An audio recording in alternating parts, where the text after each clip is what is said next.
Welcome back to Blind Man Morris, and this is part one of a video showing the refurbishment of our lovely Moggy, our 1961 four-door. It's the Morris Minor we've had the longest.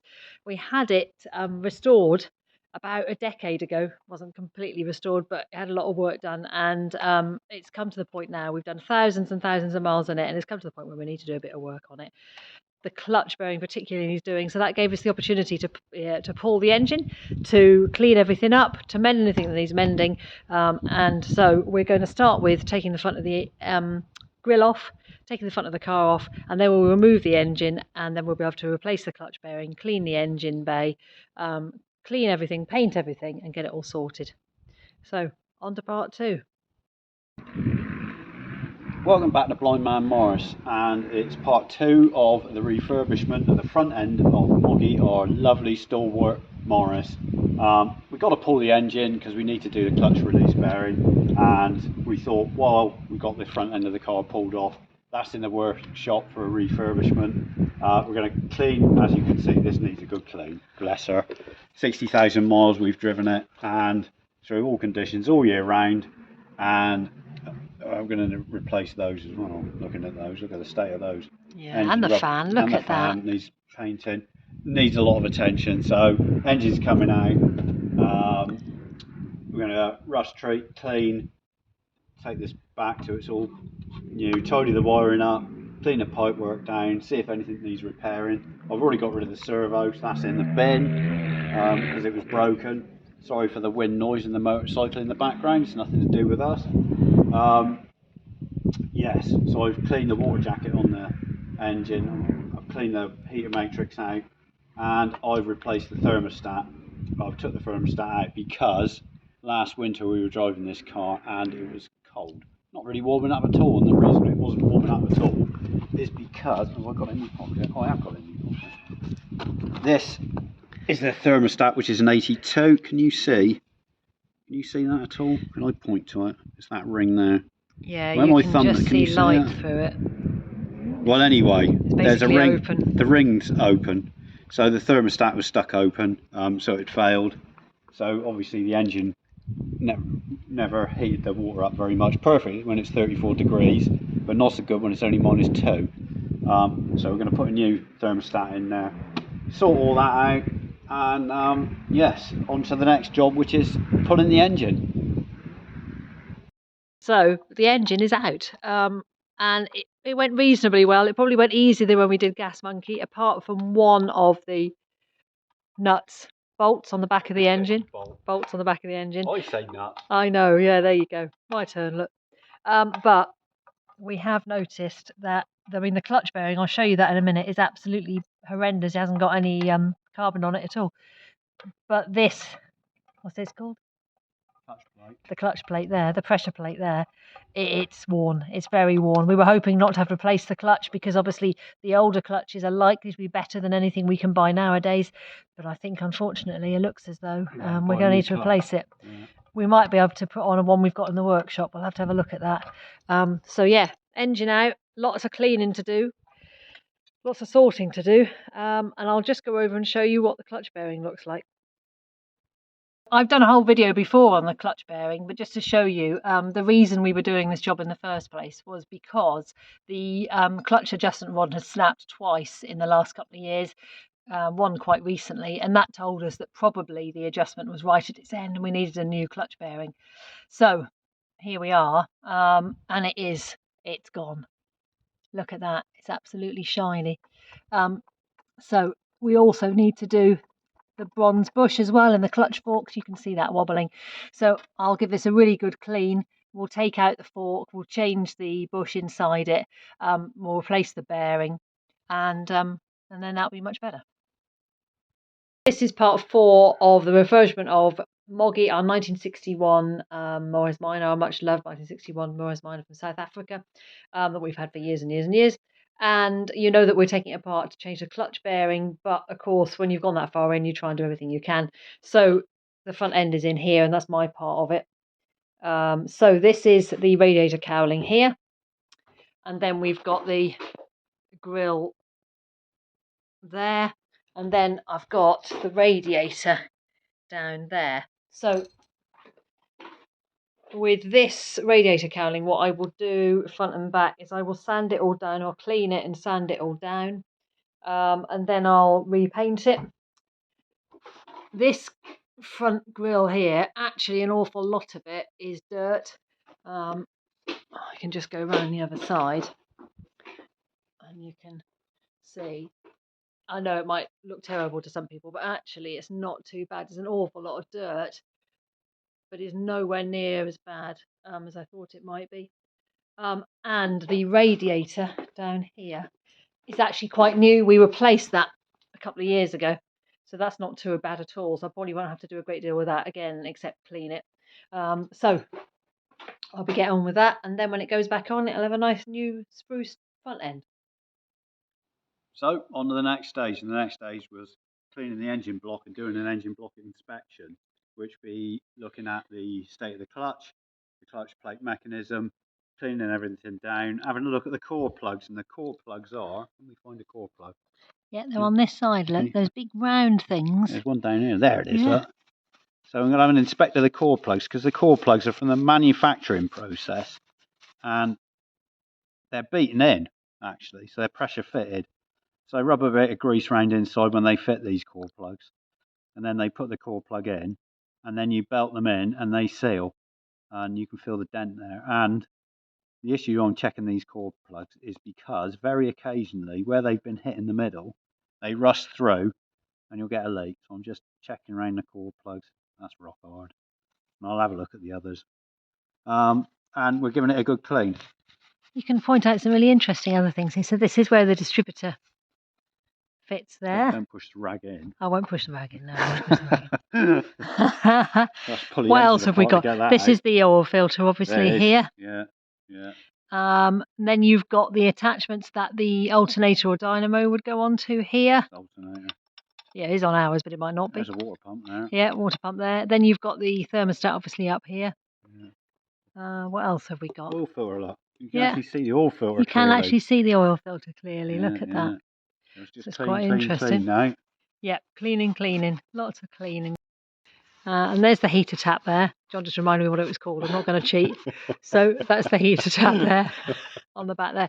And obviously the back here, you've then got the flywheel and the clutch there as well. Yeah. So, go on. I was going to say, this timing cover looks like it needs a bit of attention. It's all right. There's no leaks. It's a bit manky. It's all a bit manky, but it's very clean and sanitary, as they would say now, isn't it? You've done a lot of cleaning on that, and we've done a bit more cleaning tonight. It's important to have a clean engine block, because a clean engine block dispels heat much more efficiently than a dirty, greasy engine block. It's like putting a woolly jumper on. So this engine block's now nice and clean. So it may not look very sparkly like a new engine, but it's clean, and that's what we're going for. Nice, clean engine block.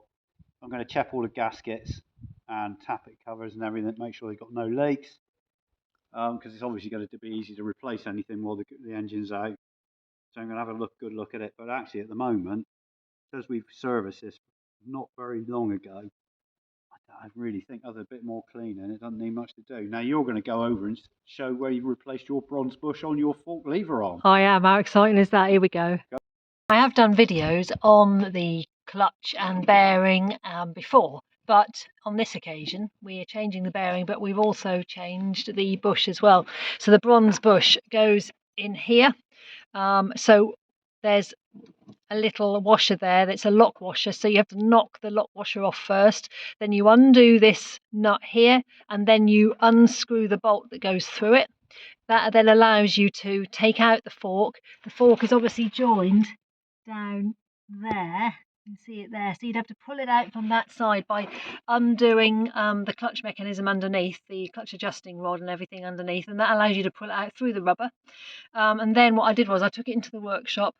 I used a punch to take out the old bush. I punched the new bush in, and then I've put everything back in as well. I put a bit of grease in the middle of here as well, and you can see that we've also spent quite a lot of time cleaning that as well. It was rank, wasn't it? Yeah, it was pretty rubbish, and it's missing the gearbox cover bung at the top. It's got the one at the bottom there, but it's missing the one at the top. Yeah, the blanking plate. So I'll have to get another one of those. But it's looking an awful lot cleaner than it was. So I need to put the new bearing on. So I'll do that, but you'll see there's no movement in this at all. I mean, there is some movement, but there's no sideways movement. It's very stiff in comparison to a warm one. So there's good backwards and forwards movement. yeah, good backwards and forwards movement, but there's no movement left and right, which is great, isn't it? Yeah, it's good. So on to the painting job, I reckon. No. We've still got to do some much more cleaning in the engine Have we? bay. Yeah, we Loads have more actually. cleaning in the Yeah, engine bay. an awful lot. I've got to do an awful lot of sanding. Sanding, get back to decent metal. And then I've got to then rust paint treating, it. Yeah. painting, and then engine back in. Yep. Okay, so a few days have passed, and we've been doing some more work on Moggy. So you'll see that what I've done is polished and spent ages cleaning that grille. I haven't painted the front of the grille like I talked about before because it needed cleaning more than anything else, really. So preservation, treatment of any bits of rust, and an awful lot of polishing and cleaning. And then, John, if you can turn it round. Turn it around. Oh, bit of water there. Look. There we go. So the radiator's fairly new, but I've basically painted and rust treated the back of it. So that'll protect it in the years to come. We've also replaced the clutch fork bush and also the bearing. Now, that's a new old stock bearing there, and we've also replaced, because it was missing, the blanking plate at the top of the gearbox bell housing there. And we've given the engine a really good clean, and you can see that I've painted the fan as well, and that's gone back on. And we've also painted the engine mounts and also put mounting pads, new ones, on both sides there. So that's all ready to go. And we fitted the oil filter conversion kit. We had it spare, as you might know from another project we were doing, but John decided to put it onto this engine, so we've got that as well. So you can see that we've cleaned it loads, and you can see the engine mounts there have been repainted. What are you up to, John? I am jet washing through the water jacket on this engine because it's easier to do with this out. I don't like using radiator washes when the engines are in the car. So every time I pull an engine out, I always jet wash it using the old garden sprayer method, just like I do on the heater matrix. So I've got an old piece of heater pipe here, which I keep for this sort of job, and I plug it into there. Obviously the thermostat housing's got a thermostat in it, and that'll be closed because it's not running up to temperature, so this will be locked off, and it'll pump it round. And I'm going to press that. I need to hold the bucket up there, and hopefully, there you go. Look. How hot is it? This is as hot as I can get tap water, with nothing, no detergents in it.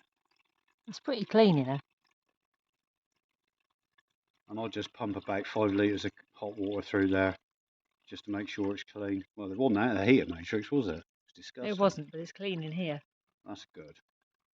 And I know the radiator's clean because it's a pretty new radiator. So that's how I clean my water jackets through on my engine blocks. So a few days have passed since we last did a bit of video on this project. So I've painted the engine bay. It took me a few nights in between the rest of life, but we painted the engine bay, and John has now wrapped all the loom in new wrapping. I've just got a couple of wires to repair. So the wire on the fuel pump, the earth wire on the fuel pump, was loose and has come off, so I'm going to do that. And also, as often happens, I need to reconnect the brake wires, so I'm going to do those as well, and then we'll be able to put the clutch on and refit everything. So the clutch is on. Obviously we cleaned all the surfaces because they do put some grease on, don't they, in when they send it out, I think. So we've cleaned it all off. We cleaned the surface of the flywheel outside as well, and we fitted it all.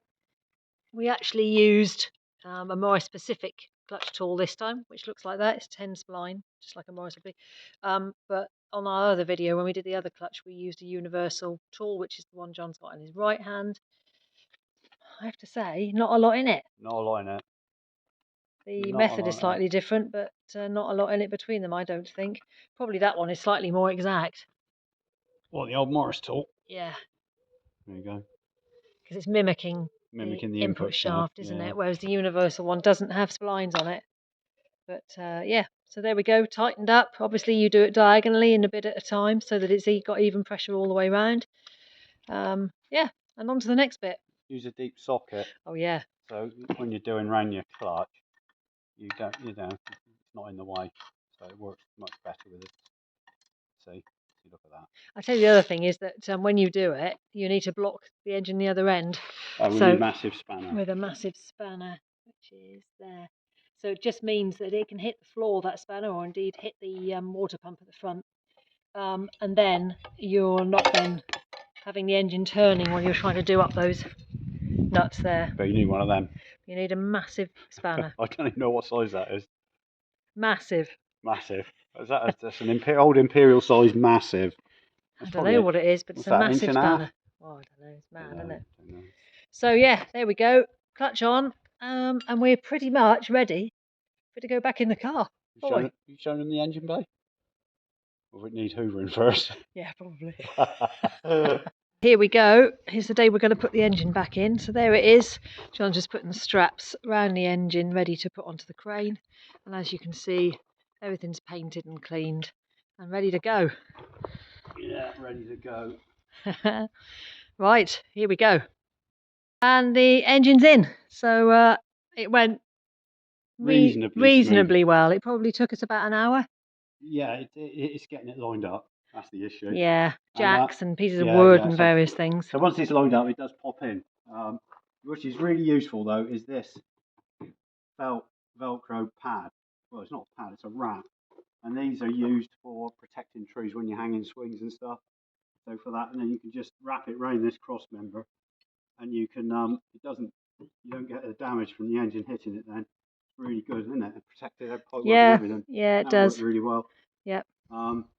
I think we realise now actually while the engine was out, we should have painted it instead of just cleaning it. No, we did paint the fan, and we did clean it.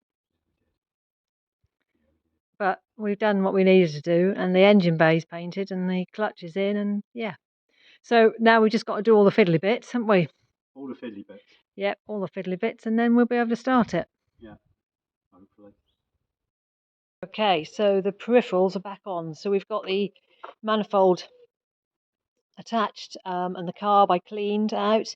We've also got the alternator and fan belt back on. We've got the distributor back in place, and we've got all the HT leads reconnected as well. We've put together some of the heater pipes, and then the next bit will be to put the grill and radiator back on. You might have noticed that the rocker cover is missing, and I will show you why that is. And this is the reason the rocker cover is missing, because I did indeed decide to paint it. So it's in the workshop. It's just drying off. It's almost dry. The paint that goes on the rocker cover takes a little while to dry. I already had the paint actually, so that made it a bit easier in terms of making the decision as to whether to paint it or not. So I'm just waiting for that to dry, and then we'll be able to put it back on the car. Okay, so the sun is setting, isn't it, John? The sun is setting. And here we are, and everything has gone back.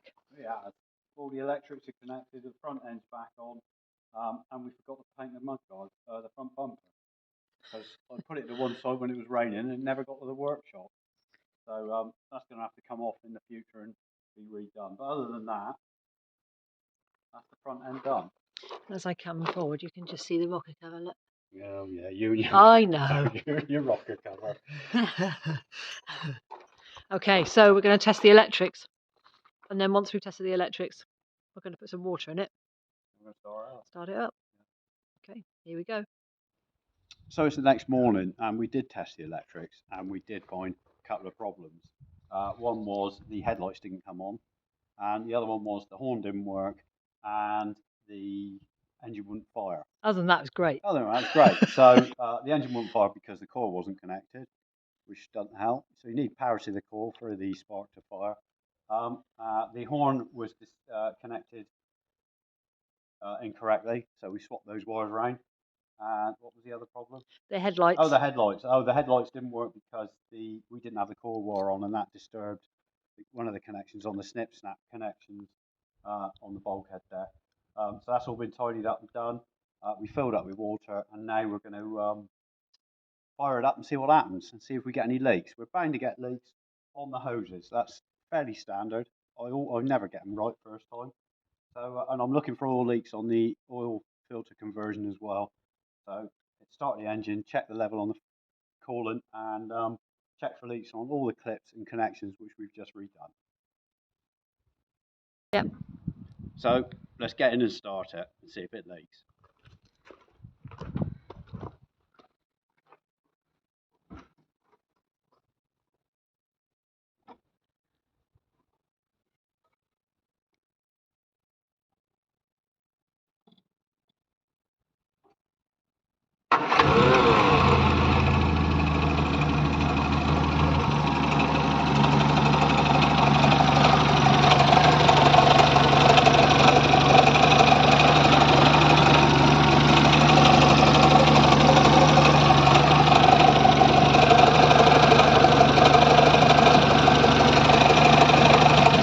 Can't see any leaks. Just got to check the exhaust clamp's not blowing. No, I've got no blowing from the exhaust. That's lovely. I'll look right all the Jubilee clips and pipes, see if I've got any leaks.